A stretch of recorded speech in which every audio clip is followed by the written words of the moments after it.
لمسا جنون by Alisha Khan episode number 4۔ یار please مان جاؤ پلیز، دیکھو تمہاری اسکن بھی کتنی اچھی ہے، فیس کٹ بھی اوکے ہے، اور پھر تمہاری یہ اسمارٹنیس، اوہ تعبیروں سے کوئی 50 بار تو منع کر دے چکی تھی، لیکن بقول تعبیر کے رائمہ بھی ایک ہی تھی۔ رائمہ نے بھی ٹھان لی تھی کہ آج تعبیر کو منع کر دے گی۔ یار رائمہ تم کیوں نہیں سمجھتی، میں وہاں ایز اے ماڈل نہیں جا سکتی۔ تمہیں پتہ ہے نا، جب کوئی میک اپ آرٹسٹ اپنی ماڈل تیار کرتا ہے تو اس ماڈل کی فوٹو شوٹ بھی کیے جاتے ہیں، اور پھر نہ جانے کہاں کہاں وہ فوٹو شوٹ آؤٹ ہو جاتے ہیں۔ میں سب کچھ نہیں چاہتی، تعبیر نے ایک اور بات اسے سمجھایا، جس پر رائمہ بیچارگی سے اسے دیکھنے لگی۔ یار مگر تم ہی نے تو کہا تھا کہ تمہیں بچپن سے ماڈلنگ کا شوق تھا، اور اب جب تمہیں ایک چھوٹا سا چانس مل رہا ہے تو تم اتنی بری طرح سے ریجیکٹ کر رہی ہو۔ رائمہ کا بس نہیں چل رہا تھا، وہ عجیب و غریب قسم کے منہ بنا کر پوری ہو جائے۔ وہاں کہا تھا، لیکن وہ شوق بچپن کا تھا جو اب بدل چکا ہے۔ مجھ پر بہت ذمہ داریاں ہیں، میں یہ سب نہیں کر سکتی، اور پھر بابا جان کو اگر پتہ چلا نا تو کتنے خفا ہوں گے مجھ سے۔ تعبیر نے چیئر پر بیٹھی لڑکی کے آئی برو بناتے ہوئے کہا، جس پر رائمہ نے منہ بنایا اور اٹھ کر دور جا بیٹھی۔ تبھی اس کی بہن وہاں ہے۔ ہاں بھائی رائمہ، کہاں ہے تمہاری وہ ماڈل؟ بتاؤ مجھے، تاکہ آج شام سے پہلے تک میں اسے پورا ریڈی کر دوں۔ تمہیں پتہ ہے وہ لوگ شام 7 بجے ہی آنے والے ہوں گے۔ منہاس اپنے بالوں کو جوڑا بناتے ہوئے کہنے لگی، جس پر رائمہ نے نظر جھکائی۔ کیا ہوا رائمہ؟ کچھ پوچھ رہی ہوں تم سے۔ آپ ہی جس ماڈل کو میں نے سلیکٹ کیا تھا وہ آپ کی لاڈلی تعبیر ہے، جو کہ اس کام کے لیے صاف انکار کر چکی ہے، اور پھر اس کے علاوہ میری نظر کوئی خوبصورت اسمارٹ سی لڑکی نہیں ہے۔ رائمہ تقریباً رونے والا منہ بناتے ہوئے کہنے لگی، جس پر منہاس نے پہلے اپنی ڈرامے باز بہن کو، پھر سامنے کھڑی تعبیر کو دیکھا جو انہیں ہی دیکھ رہی تھی۔ واہ پرفیکٹ، تعبیر اس کے لیے بالکل پرفیکٹ ہے، پھر کیا مسئلہ ہے؟ منہاس کے سوال پر تعبیر نے نفی بھی صحیح رہا۔ منہاس آپ ہی، میں یہ نہیں کر سکتی، آپ کو پتہ ہے نا ماڈل کی فوٹو شوٹ کی جاتی ہے، پتہ نہیں کہاں کہاں تک میری تصویر پہنچ جائے گی، اور بابا جان ان سب کے لیے بالکل بھی رضامند نہیں ہوں گے۔ تعبیر نے اپنی پریشانی ظاہر کی، جس میں منہاس کچھ سوچنے لگی۔ اور اگر میں تمہارے بابا سے بات کروں تو؟ ارے نہیں پلیز، تعبیر ایک دم سے گھبرائی۔ تعبیر آپ ہی ٹھیک کہہ رہی ہیں، باہر انہیں بات کرنے دو، کیا پتہ انہیں اس بات پہ کیا پتہ یہی بہانے تمہاری سچ مچ والی سلیکشن ہو جائے۔ اور سوچو، اگر واقعی ایسا ہو گیا تو تمہیں اتنی جابس بھی نہیں کرنی پڑیں گی، بس ایک فوٹو شوٹ پہ تم اتنا زیادہ کما لو گی کہ اپنے بابا اور بھائی کو اور گھر کے اخراجات سمیت اپنی پڑھائی بھی مکمل کر سکتی ہو۔ رائمہ اسے سمجھانے لگی، مگر اس کا سر اب تک نفی میں ہل جاتا، جس پر منہاس نے رائمہ کو اشارہ کر کے چپ کرایا، جس پر رائمہ خاموش ہو گئی۔ سین چینج۔ وہ اس وقت اپنے ڈیڈ سے باتوں میں مصروف تھا جب اس کے مینیجر کی کال آئی۔ ٹھیک ہے ڈیڈ، میں بعد میں بات کرتا ہوں۔ وہ بنا کچھ سنے فون بند کر گیا تھا اور مینیجر کی کال ریسیو کرنے لگا۔ میں نے کہا تھا نا مجھے تب تک کال نہ کیا کرنا جب تک وہ راضی نہ ہو جائے۔ کیا میں نے تمہیں پہلے نہیں بتایا تھا کہ وہ پروجیکٹ مجھے اسی کے ساتھ کرنا ہے؟ کوئی نئی ایکٹریس جو ابھی فریش ہے، جس کے آگے تک ہٹ ہونے کی کوئی چانسز نہیں، میں اس ایکٹریس کے ساتھ ہرگز پروجیکٹ سائن نہیں کروں گا۔ ہر بار کی طرح وہ بنا کچھ سنے سخت لہجے میں کہنے لگا، جبکہ دوسری طرف اس کا مینیجر، جو بار بار رومال سے ماتھے پر آئے پسینے صاف کر رہا تھا، اس کے چپ ہونے کا انتظار کرتا رہا۔ شاید آپ بے فکر رہے، بہت اچھی خوشخبری ہے، کرن جابر اس پروجیکٹ کو کرنے کے لیے تیار ہو گئی ہے، انہوں نے سائن بھی کر دیا، بس اب آپ کے رسپانس کا انتظار ہے۔ مینیجر کی بات پر آتش کے چہرے پر نمایاں سخت تاثرات بالکل ڈھیلے پڑنے لگے تھے۔ فاتحانہ مسکراہٹ اس کے لبوں پر آئی۔ کیا سچ میں؟ ٹھیک ہے، ملتے ہیں پھر 1 ہفتے کے بعد۔ آتش ابھی کال ڈسکنیکٹ کرتا، لیکن مینیجر کی بات پر رکا۔ سر جی، جب وہ راضی ہو چکی تھی تو پھر آپ کس بات کا انتظار کر رہے ہیں؟ پلیز فلم سائن کریں، ایڈوانس ریسیو کریں تاکہ جلد سے جلد کام شروع ہو سکے۔ اپنے ہاتھ سے پکڑا گلاس جسے ایک جھٹکے سے زمین پر پھینکا، جو ٹوٹ کر کرچی ہو چکا تھا، جبکہ مینیجر آواز سن چکا تھا۔ تمہاری ضرورت کیسے ہوئی؟ آتش ڈرامے سے اس طرح بات کرنے کی، کیا تمہیں نہیں پتا سامنے کون ہے؟ ایک لمحے کے اندر اس کے مسکراتے لب بھیج گئے تھے، اس کی پرکشش نیلی آنکھوں میں خون اترنے لگا تھا، یوں معلوم ہو رہا تھا جیسے اس کی شان میں کوئی گستاخی ہو گئی۔ سر جی وہ just shut up and idiot, just shut up idiot, تم نے یہ سوچ بھی کیسے لیا کہ آتش جولانی کی مرضی کے بنا یہ پروجیکٹ آگے بڑھے گا؟ جب تک میں نہ چاہوں کوئی کچھ نہیں کر سکتا۔ آج کے بعد اگر کوئی بھی بات میرے سامنے بنا سوچے سمجھے کی تو بہت برا ہوگا۔ اینڈ اب میں ایک منتھ بعد پروجیکٹ سائن کروں گا، کر لو جو کرنا ہے۔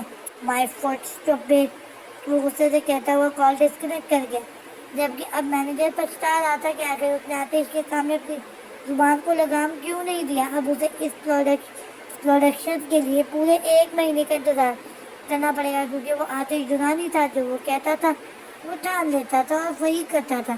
سین چینج۔ آج اس کا یونی میں فرسٹ ڈے تھا، وہ اپنا فرسٹ لیکچر اٹینڈ کر چکا تھا۔ اب وہ کینٹین میں بیٹھا برگر سے انصاف کر رہا تھا، ساتھ ساتھ کتاب بھی پڑھ رہا تھا، مگر تبھی وہ وہاں آئی۔ ہیلو، وہ اس کے سامنے ہاتھ بڑھائی کھڑی تھی، جبکہ وہ ناسمجھی سے اسے دیکھتا کرسی سے اٹھ گیا۔ آپ؟ وہ اب تک ہاتھ بڑھائے کھڑی تھی جب شاویز نے اپنا ہاتھ بڑھا کر ہینڈ شیک کیا۔ Welcome to uni, myself Haleem Shah, وہ مسکراتے ہوئے کہنے لگی، جبکہ شاویز تو اسے پہلی نظر میں پہچان چکا تھا۔ وہ وہی لڑکی تھی جس نے اسے پانی کی بوتل دی تھی۔ تھینکس، آئی ایم شاویز علی۔ شاویز نے بھی اسے مسکراتے ہوئے جواب دیا، جس پر حلیم کی مسکراہٹ مزید گہری ہوئی۔ کیا میں یہاں بیٹھ سکتی ہوں؟ حلیم کی میٹھی سی آواز پر وہ بعد میں سائے رائے کہنے لگا اور پھر اپنے آمنے سامنے بیٹھ گئی۔ تو کیسا رہا آپ کا فرسٹ ڈے؟ حلیم نے بغور اس کا جائزہ لیتے ہوئے کہا۔ بلو پینٹ، ریڈ ٹی شرٹ، ترتیب سے بنائے گئے بال، پرکشش ہلکی براؤن آنکھیں، شاداب چہرہ جس پر ہلکی سی بیئرڈ، وہ کوئی معصوم سیدھا سادہ مگر ہینڈسم نوجوان ہی لگ رہا تھا۔ کہ بہت اچھا۔ شاویز نے اسے سر تا پیر دیکھا، بلیک ٹائٹس، چیک والی لانگ شرٹ، کھلے بال، ہاتھوں میں بریسلیٹ، چہرے پر ہلکا سا میک اپ، وہ بہت پریٹی لگ رہی تھی۔ وہ اچھا، ویسے آپ نے کس سبجیکٹ میں ایڈمیشن لیا ہے؟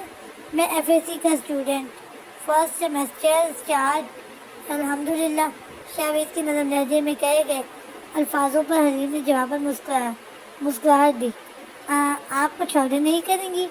نہیں، میں ڈائٹ پر ہوں۔ شاویز کے سوال پر حلیم اپنے چہرے پر آتے بالوں کو ہٹاتے ہوئے کہا، او اچھا صحیح۔ شاویز نے اس بات میں سر ہلاتے ہوئے اپنی بک پڑھنے میں مصروف ہو گیا۔ حلیم اپنے سامنے بیٹھی اپنا سیل فون یوز کر رہی تھی جب شاویز کا موبائل بجنے لگا۔ شاویز نے جیب سے موبائل نکال کر کال اٹینڈ کی، کیونکہ حلیم اسے ہی طرف دیکھ رہی تھی۔ تبھی وہ ایکسکیوز کرتا ہوا اپنا بیگ اٹھا کر وہاں سے چلا گیا، جبکہ حلیم بھی اپنی کلاس میں چلی گئی۔ سین چینج۔ یہاں نیکسٹ ویک ہمارے ایگزامس ہیں، ڈو یو نو گائز۔ وہ آج پھر سے بھنگ مارنے کے چکر میں تھی جب ایک لڑکے نے اس کے سر پر بم پھوڑا۔ وہ جو بیگ اٹھا کر کلاس کی کھڑکی سے کودنے کی تیاری میں تھی، وہ وہیں کی وہیں کھڑی اس اب کے سب طرح کی شکلیں دیکھ رہی تھی۔ کیا کہا تم نے؟ ایگزامس؟ ایسے کیسے ہو سکتا ہے؟ ابھی کچھ مہینے پہلے تو ہوئے ہیں۔ وہ پہلے ایک بے یقینی سے کیفے میں کہتی ہوں، اس وقت سب کو باولی معلوم ہو رہی تھی۔ آئزل، کس دنیا میں جی رہی ہو یار؟ کیا تمہیں نہیں پتا؟ یونی میں یہ تمہیں نہیں پتا؟ یونی میں ہیں، کالج میں نہیں۔ اس بات کو 5 مہینے گزر چکے ہیں، اب اگلے سیمسٹر کی پریپریشن سٹارٹ ہونے لگی ہے۔ آئزل کو لگا اس کا دماغ گھومنے لگا ہوں، جیسے وہ واپس اپنی چیئر پر آ بیٹھی۔ اب کیا ہوگا؟ میں نے تو ایک لفظ بھی نہیں پڑھا۔ وہ دونوں ہاتھوں سے سر پکڑتے ہوئے پریشانی سے کہنے لگی، ہونا کیا ہے، 1 ویک باقی ہے، تیاری کرنی پڑے گی۔ اس کلاس فیلو پھر سے بولی، کیوں بھائی، کیوں کرنی پڑے گی تیاری؟ ہم کسی طرح سے پیپرز لیک کروائیں گے۔ اس بار سب کا کہکا دکھ رہا تھا اس کی بچکانہ بات پر، جس پر وہ غصے سے سب کو دیکھنے لگی۔ امپاسبل یار، اب ایسا ممکن نہیں۔ لڑکے نے اپنے موبائل پر نظریں جمائے کہا تھا، جبکہ آئزل نے سوچ گیا تھا وہ کچھ بھی کرے گی لیکن کبھی بھی ایگزامس کی تیاری نہیں کرے گی۔ سین چینج۔ شام کا وقت تھا جب وہ پارلر سے تھک ہار کر گھر آئی تھی۔ وہ سب کے لیے کھانا نکال رہی تھی جب شاویز نے اپنے بابا کو ویل چیئر سے کرسی پر بٹھانے لگا۔ تعبیر بھی ٹیبل پر کھانا رکھ کر کرسی پر بیٹھی۔ ویسے تو یہ کوئی ڈائننگ ٹیبل نہ تھا، لیکن 4 پلاسٹک کی کرسیوں کو ایک ٹیبل کے آس پاس لگا کر شاہویز اسے ڈائننگ ٹیبل کا نام دیا کرتا تھا۔ شیزی کیسا رہا یونی کا پہلا دن؟ تعبیر نے لقمہ لیتے ہوئے کہا۔ او پاپی نہ پوچھیں، بہت مزہ آیا۔ اور آپ کو پتہ ہے جب میں وہاں سب اسٹوڈنٹس کے ساتھ بیٹھ کر لیکچر سن رہا تھا، سچ میں ایسا فیل ہو رہا تھا جیسے مجھے زیادہ پڑھا لکھا انسان اور کوئی بھی نہیں ہے۔ شاہویز جیسا جس ایکسائٹمنٹ سے بتا رہا تھا، تعبیر مسکرانے پہ مجبور ہو گئی، جبکہ اس بار افتخار صاحب بھی ہنسنے لگے تھے۔ اچھا گڈ، تم تو بہت جلدی ایڈجسٹ ہو گئے۔ چلو یہ تو بہت اچھی بات ہے، تعبیر نے دوسرا لقمہ بناتے ہوئے کہا، جبکہ افتخار صاحب اب تعبیر کو دیکھ رہے تھے۔